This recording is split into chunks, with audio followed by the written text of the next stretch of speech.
As you watch the markets, you watch Chairman Powell. Yeah. What caused this? What did the markets react to that was such a surprise to them?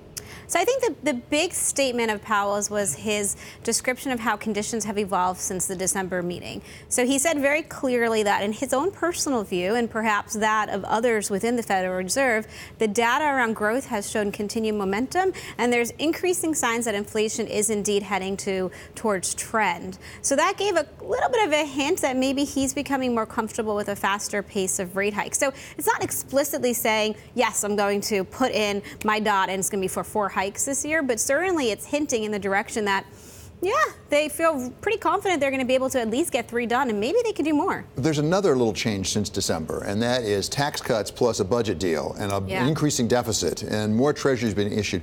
Is there any indication that maybe Chairman Powell and the Fed are taking that into account as well? I think they have to take that into account. I mean, for us personally, we've revised up our forecasts twice in the back of these fiscal injections. So after tax reform, we revised up GDP growth this year by 0.3 percentage points.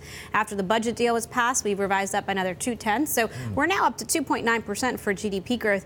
And the high-frequency data that we're monitoring, particularly around surveys, are very supportive of that pace of growth. So I think from the Fed's point of view, they're penciling an economy that's growing well in excess of potential, which does suggest that price pressures in time will build. And I don't think that they're concerned about an inflation scare today. That was pretty clear from the testimony. But they are concerned that as the economy continues to heat up and as you see more growth, it does suggest that the Fed can get going with that hiking cycle.